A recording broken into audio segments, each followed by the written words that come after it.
vou pegar esse gancho, porque Sim. brilho nos olhos me marcou. E uma vez eu fui fazer esse branding, né? Eu tava mudando de especialidade e fui fazer uma consultoria de branding. E quando essa equipe estava me avaliando, eles falaram de vários pontos. E aí um ponto muito importante que me falaram foi justamente esse, do brilho nos olhos. Quando eles terminaram e falaram, gente, o que a gente vê na doutora Ju Romano, brilho nos olhos, isso daí me marcou. E a gente fez até um desenho, que eu tô querendo colocar em algum lugar lá da clínica nova, com brilho nos olhos ali no meio. Então, é engraçado você falar isso, porque é a palavra que eu acho que todo mundo tem que ter. Então, cada mulher tem que ter o brilho nos olhos, e não somente falando de corpo. Brilho nos olhos fala da nossa vida em geral. Sim. Fala do nosso trabalho, fala da nossa família, fala dos nossos relacionamentos. Então, o foco é ter esse brilho nos olhos mesmo. Então, é isso que eu quero que os meus pacientes tenham. O brilho nos olhos que eu tenho. Eu quero que elas encontrem o que elas perderam. Eu quero que elas encontrem o que elas perderam e, de repente, encontrem algo que elas nunca encontraram. Bacana. Isso eu sou, como eu já me apresentei, né? Trabalhei muitos anos como comercial e sou ainda um comercial. E a época da pandemia eu sofri muito, porque eu sou muito visual, né? Então eu sou muito do olho no olho, do aperto de mão. E na época do distanciamento, na época da pandemia, como eu já disse, você não tinha muito isso. E isso acabou ficando um pouco frio mesmo depois. Então eu sou muito isso. Eu já elogiei aqui alguns convidados também dessa história do sorriso, do brilho nos olhos. Isso é muito legal, muito legal. Parabéns, mais uma vez. Eu sou suspeito de falar porque eu já conheço a doutora já há uns quase 15 anos, né? Mais ou menos, em média. Tava calculando isso. Mais 15 ou menos. anos. Eu atuando como personal na área da saúde e ela sempre na área aí da saúde, mas como doutora médica. Eu tinha acabado de terminar minha residência médica quando eu te conheci. Foi. Aí vamos falar da trajetória, né? Sua trajetória é bacana, né? Trajetória de 15 anos, então vamos lá, vamos começar. Sabe aquelas pessoas que começam, não, quando eu era neném? Não vou fazer. A gente já vai direto pro game. Prometo. Desde que eu nasci, né? Quando eu nasci, parto cesárea. Não. Vamos resumir, porque é uma história de 15 anos, mas eu quero chegar agora em como eu estou hoje. Mas lógico que eu só sou hoje essa doutora porque eu tenho essa trajetória. Com certeza. Então eu fui, além da medicina, né, terminei a faculdade, eu tinha na minha cabeça que eu queria ser aquela médica que salvava as pessoas. Eu queria também, ao mesmo tempo que eu pegava coisas graves, eu queria pegar momentos muito especiais, por exemplo, um parto. E quando eu vi a anestesiologia, eu vi oportunidades. Então, eu podia fazer tudo o que eu achava que era legal dentro da medicina. Então, fui ser anestesista, né? Então, virei anestesista, fiz residência, fui para Campinas. Mas, depois, eu não me via mais feliz naquilo. Tá? Então, foi uma trajetória grande, eu lutei para entrar na residência, fiquei muito feliz por ter entrado na residência.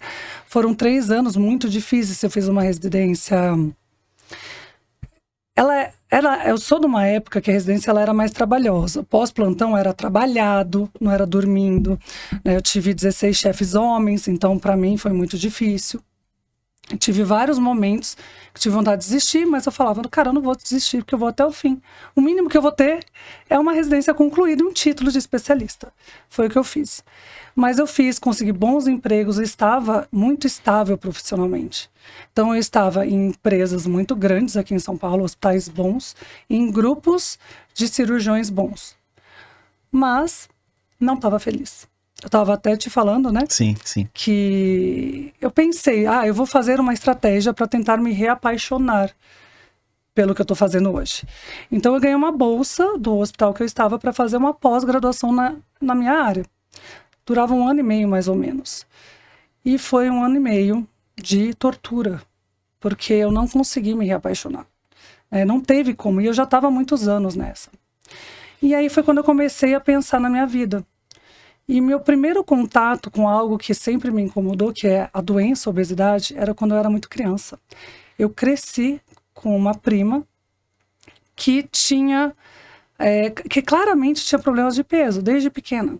Eu olhava aquilo, então, por exemplo, a gente estava na praia e minha prima, de repente, estava comendo muito alguma coisa, mas fora do normal. E aí eu pensava, isso daí não é normal. Então, não era doença ainda. A doença obesidade foi classificada muitos anos depois. Eu tô falando dos anos 90, assim, dos anos 80 para 90, né? E depois que foi classificada.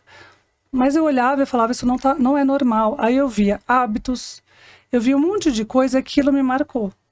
Depois, lógico, fui vendo minha mãe também, eu trato ela de obesidade, mas isso me impactou. Então, eu sempre fui aquela pessoa que quis se cuidar. Então, eu fazia atividade física, comia direito, eu estudava para me cuidar. Porque eu queria ser uma pessoa que estivesse em forma, tivesse saúde. Eu coloquei isso na minha cabeça. Isso foi com 12 anos. Olha só. Com 12 anos. Então, esse foi o meu primeiro contato e eu comecei a pensar nisso. Juntamente, um colega meu, de muito sucesso na área de nutrologia, ele era anestesista no passado, e ele falou, Juliana, você nasceu para ser o que você está fazendo hoje. Você está fazendo como hobby, seja nutróloga, você ama isso, sabe? É você. E aí eu peguei esse gancho, eu pensei, será? E comecei a pensar e frequentar lugares de nutrologia. Então, assim, congressos, eu ia em cursos, comecei a fazer isso em 2016. 2019 eu engravidei. Ah, tá. Foi 2019 eu engravidei, pertinho ali da pandemia, e eu estava com 34 anos. E aí? O que uma pessoa normal faria? Mãe. Vou ser mãe, vou parar tudo, vou... Ficar na zona de conforto, né? Exatamente, vou cuidar, vou ser mãe, né? O que eu fiz? É agora ou nunca. Eu vou mudar de especialidade. Então, eu sentava todos os dias, eu estudava para prestar minhas provas. E eu estava falando para ele que eu tinha um caderninho, era uma agenda, e antes de todo mês eu anotava. Eu lia muito Caio Carneiro, Augusto Cury, eu li um monte de, como é que eu posso dizer, literatura para incentivar a gente a ser forte. Fiz isso todos os dias. E ajudou, blindou você, João? Muito. Porque era a minha força.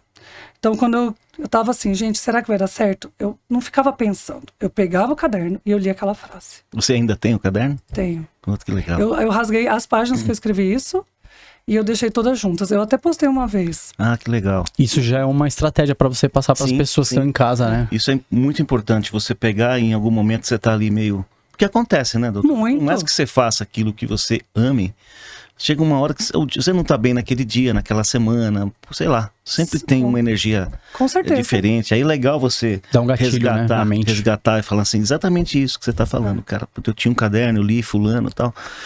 Tenho com várias frases. Respira e vai.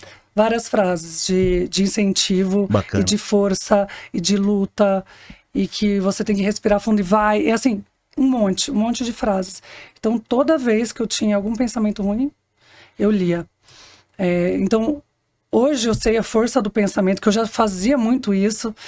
Por quê? Porque quando a gente quando já chegamos na idade de hoje, eu tô com 40 anos. Então, a gente tem muita história na nossa vida. A gente tem história de sucesso, história de fracassos, histórias de traumas, a gente tem tudo isso. E quando a gente tá querendo fazer alguma coisa diferente, isso vem à tona.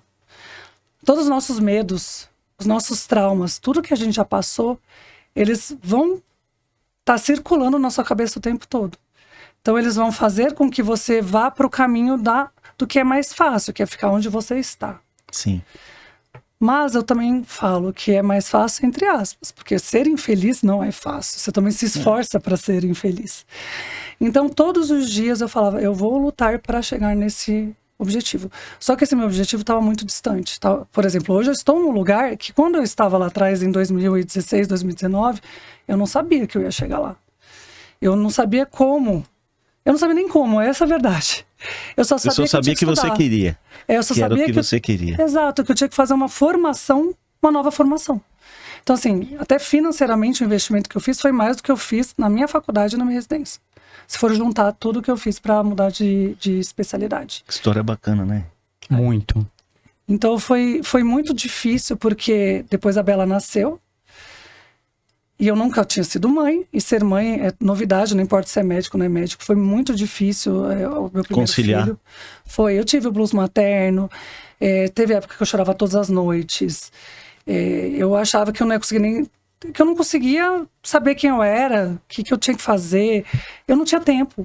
Falava, gente, o que é isso? Eu nunca mais vou ter vida. Na minha cabeça, na hora que ela nasceu, eu pensei, eu não vou ter vida. Acabou minha vida.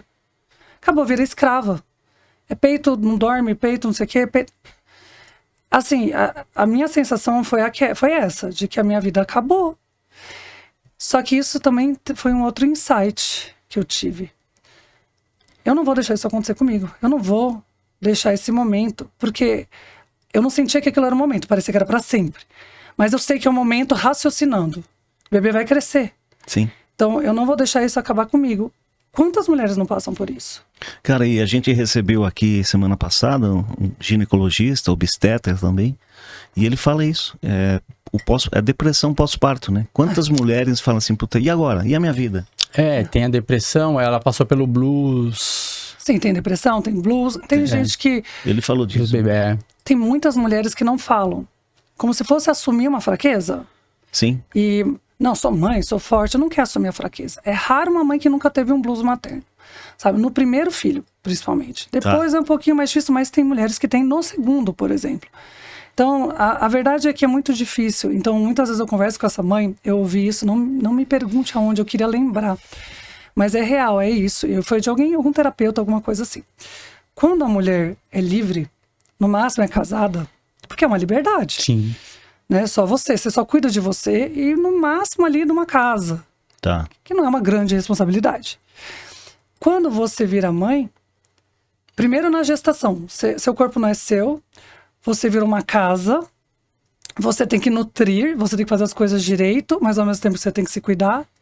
Se você é uma profissional, você tem que trabalhar. Se você é esposa, você tem que lembrar que você tem marido. Então, ali já começa uma mudança. Começa a viver em função de, né? Isso. E aí, geralmente a mulher, quando tá com uma gestação saudável, ela leva numa boa. Não, legal, tá feliz, fazer o quartinho, aquela maravilha, tudo é lindo. Só que ela já não é mais aquela que ela era antes, e aí ela tá num momento que vai passar, e ela não tem a mínima ideia do que vai ser a hora que nascer o bebê. Não tem. Aí vem aquela história, né? Quando ele tiver 1, 2 aninhos, 3, 4, aí, quando ele entrar na escolinha, aí eu vejo o que eu faço da minha vida. Aí já foi. Aí já foi. E aí nasce. Então, nasceu a criança. O que acontece? O nascimento de uma criança, principalmente o primeiro filho, ele é como se fosse um momento de luto para aquela mãe. Luto, mas nasceu. É o nascimento de um bebê, é o nascimento de uma mãe, mas é um luto de uma mulher lá do passado. Isso é muito forte para a mulher. É. E aí cada uma vai lidar isso de um jeito. Porque tem mulher que vai ficar com depressão, tem mulher que vai ficar no blues. Então vão ter vários momentos dessa mulher, mas muitas delas, elas não querem assumir isso. Elas querem ser fortes, elas querem aguentar tudo. Eu vejo isso diariamente. Vejo mulheres diariamente querendo mostrar que elas são muito fortes, mesmo quando eu sei que as pernas estão bambas em casa. As minhas ficaram muito bambas e eu sou uma pessoa muito forte. Né? Mas eu passei mesmo por assim, momentos você difíceis. sentiu? Senti muito. A falta de liberdade é desesperadora. Só que a criança cresce. Só que até lá, o que acontece? A criança cresce. Essa mãe já se abandonou. Ela abandonou a mulher, porque ela não reencontrou a mulher que ela é. Então ela falou, quer saber? Eu sou mãe. No máximo, sua mãe tem um emprego. Ela já esqueceu que existe o casal, ela já esqueceu quem ela era, ela acha que ela não é digna de ter um corpo legal, ela acha que o que ela tem que fazer é só para a família, ela esqueceu dela.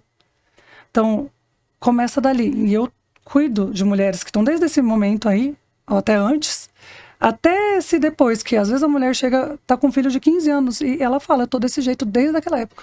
Eu ia te perguntar isso, a maioria então dos teus pacientes são mulheres mães? Hoje em dia, a maior parte, acima dos 30 anos, mães. Ah, tá. A maior parte. Então, aí elas trazem os maridos, os filhos, as filhas. Então, acaba que eu tenho pacientes de várias idades e os dois sexos, né? Mas eu cuido muito de mães e mulheres. E algumas mulheres não querem ser mães, mas elas querem ter essa abordagem também. Entendi.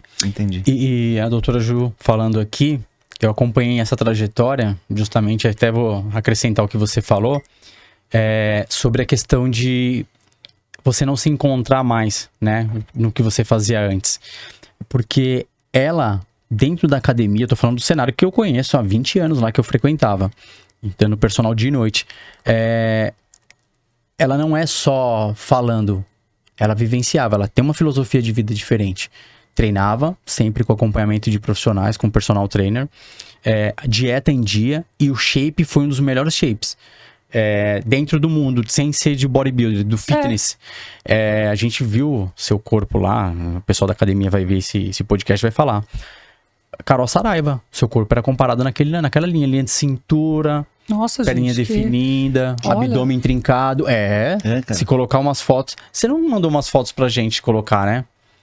Senão a gente ia colocar aqui assim, na não, tela. essas fotos assim. Você tem umas fotos dela treinando, pelo amor de Deus. E a gente fala de uma época, né, que... Quer ver? Quando eu fui fazer alguma reposição hormonal, tem alguma... Que o pessoal gosta muito de falar, hormônio e tal. E não, eu sempre treinei e comi direito, constância. E eu fui fazer algum tipo de reposição hormonal depois da minha primeira filha. Então, ou seja, eu já tava com mais de 37, 38 anos. Tá vendo? E agora, depois do Rafa, né? Que aí eu fiquei um tempão antes de engravidar tal, não, nada. E meu contato também sempre foi muito pequeno com isso. Sim.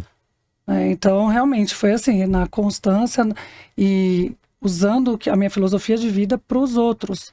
Não querendo que as pessoas sejam igual a mim. Sim. Mas que eu sei quanto isso muda. Sim. E assim, a gente começa a analisar, se eu sou capaz, estou vivo e sou ser humano como você, lógico, são mentalidades diferentes. Por que você não consegue chegar? Força? Sim. E aí, o que a gente vem discutindo aqui já no começo do bate-papo é justamente isso. A gente vai falar assim, ó, doutora Juliana Romano, em nutrologia, emagrecimento, estética corporal, mas você já deu o primeiro gatilho aqui, que é o mindset. Tipo assim, olha, como é que eu saí da minha zona, no qual não estava feliz? Com o corpo? Não, seu corpo sempre você treinava, tá? Mas e a minha mente? A minha mente não estava feliz no que eu estava fazendo. Como é que você mudou isso? Como é que você foi fazer a virada de chave? Aí você falou, eu fui para livros, né, para literatura, pegava as frases impactantes que me conectavam, anotava e gerava aquilo ali pro meu dia a dia. Então você teve todo um cuidado, né, e um trabalho e uma didática para furar a bolha, para romper essa barreira. Parabéns, né? Eu acho que é assim, né? Fui, além do desejo, né, dessa virada de chave aí, e aí mais esses gatilhos aí motivacionais, né? Então isso é bacana. Mas tudo parte da vontade de virar a chave. Isso. Do momento de virar a chave e da falar decisão. assim, exato, não é mais isso que eu quero, valeu. Você não perde o conhecimento, você não perde nunca. Nunca. Né? Não é isso que eu quero. Isso, cara, a gente tava conversando aqui em off. Isso é muito. Eu tiro o chapéu porque é uma decisão, uma virada, cara, que. E assim, né? Sem direito a retornar, sem direito a. Claro que você poderia, mas era buscar a infelicidade de novo, né? E aí vamos seguir desse jeito, ó, pra galera já entender. A gente falou de você, a gente vai entrar pros procedimentos, pro trabalho que você vem fazendo, e lá na frente eu quero abordar um tema que não conversamos, mas eu achei legal porque a gente bateu um papo aqui tomando um café e você falou assim, eu me preparei pra estar onde eu estou. Que é muito importante, que a gente vê que muitos médicos não fazem isso. E a gente já entrevistou alguns médicos aqui que eles falam assim, cara, eu aprendi a medicina, eu não aprendi a ser gestor. Porque você falou de clínica, então tem que saber como administra uma clínica, tem que saber como é que trabalha o marketing de uma clínica, tem um universo por trás disso. Então tem muita gente entrando no mercado e meio que, né, meio perdido. E aí, legal depois a gente falar sobre isso, porque aí você tem todo esse trabalho que você fez à parte, como empreendedora, que é legal. Tem a gestão negócios e gestão pessoas. Né? Sim. Sim, eu amo falar disso porque isso tem a ver com ajudar as pessoas, né? Sim. Quando a gente fala aqui do assunto de hoje, a gente vai estar falando das mulheres, das pacientes, né? Do emagrecimento, da estética. Mas quando a gente fala sobre isso, a gente está ajudando pessoas que muitas vezes elas não estão bem por causa de tudo isso, ou seja, elas estão perdidas. Isso faz parte da saúde também. E alguém que já passou por isso. Então, assim, eu sou um case de sucesso, eu tenho certeza disso. E isso que eu estou na metade do meu caminho, mas eu tenho muito a mostrar, porque eu fui atrás de tudo, e do zero, assim. Eu fui do zero atrás de tudo que eu tô fazendo hoje, quebrando a cabeça. Falei para ele que quase foi à falência também, no meio disso.